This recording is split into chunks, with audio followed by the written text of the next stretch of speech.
Morning, y'all. So today I had to put the new patch on yesterday. My first patch, so I get two, so it's a 1 month supply. Each one's a 14-day. I've been trying to figure out how to get it connected to this smartwatch, but last night I couldn't get it figured out. But there's a way to do it. I just haven't figured it out yet. So usually within the first 24 hours, it's trying to get a baseline, the new meter. So from what more research I've done on this thing, a lot of people will, when this gets down to like the last day or 2 days, they'll put the other one on the other side. That way it's regulated in the insertion point, the swelling goes down and all that stuff, so you get a more accurate reading when you turn it on when this one dies. So I might try that. I gotta call Freestyle and or the pharmacy and let them know that I had a defective one, because I put it on, everything was good, I had it scanned, and then you have to wait an hour, and as soon as it did, it said sensor error, which means it's not working. And of course, as soon as I start the video, they want to go out. So let me get to that. Okay, so what I want to do is I want to check to see where I'm at. A new meter, put it on last night before I went to bed. I'm currently at, so we'll check with this. Now I'm running out of Lancets and they haven't given me a new prescription yet. I have to talk to the doctor about that because I'm on the Libre, so I just gotta talk to him, that's all. I'll send her a message. But anyway, let's get this ready to go.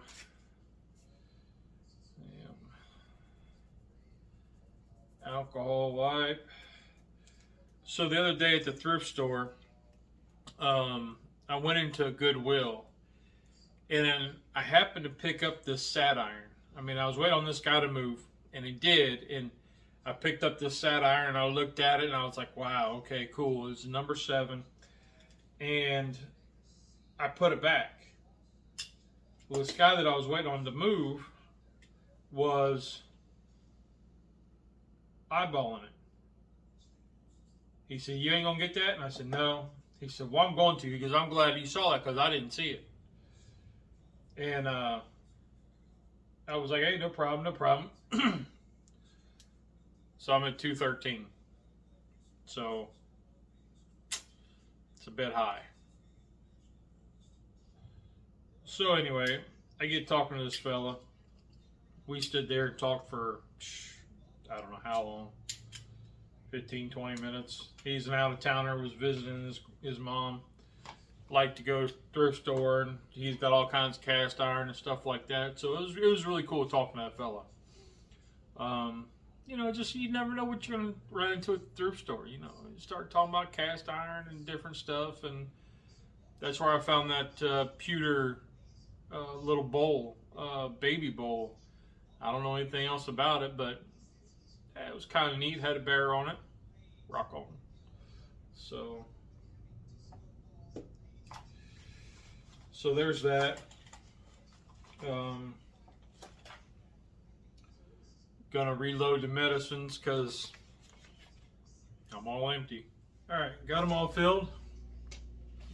I didn't want you to fast forward through all that, and I want you to stay engaged. So we got all that done. I have to get some more allergy relief. I take a small Claritin daily, so I have to get some more of that by Tuesday next week. So cheers, morning meds.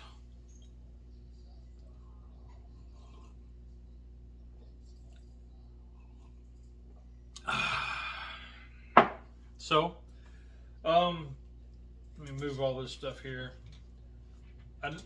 I started to talk about it the other day and then I deleted the video, but so I got this book the Myron Mixon's Keto Cookbook. I'm interested to read this. I'm 4 chapters in. I've already marked a few pages. Some stuff that's pretty interesting. But I want to compare that one to this one, which you guys have probably might have seen this before. My cousin gave me this, and as you can see, I've got a lot of pages marked and stuff in it. So it's been a very good book, but it's going to be interesting to see the recipes, how similar they are, is what I'm looking for. I know Myron uses monk fruit, straight up monk fruit, not the one that's mixed with erythritol, but straight up monk fruit. Because if you're like me, I have to watch that erythritol, because I let my taste testers have some of it, and if it's got erythritol, that messes up their stomach and they can't digest it. So it can make them really sick. So be very, very careful with that. And then this one I know uses allulose and sucralose and all that other stuff. So otherwise, I think they're pretty close. He has a Piedmont style vinegar sauce, or this one does, and they're very close to the one that I already make. So it'll be interesting to see with those two combined, how well they mesh and resemble each other. But shout out to the man who come out and fixed our AC. Felt wonderful in here. Wonderful. Shout out to my brother-in-law for the watch. He upgraded his watch and had this just laying around, and it's compatible with my phone, and he just said, hey, here. So blessings, man, blessings. So I don't know what we're going to get into the rest of the day. Mama's got lunch coming up, and I'll probably heat up some more of these sausage, peppers, and onions tacos. And I don't know, I'm pretty whipped from cutting grass. Still got a string trim, but that may get put off another day. I don't know. We'll see what we get into. Later.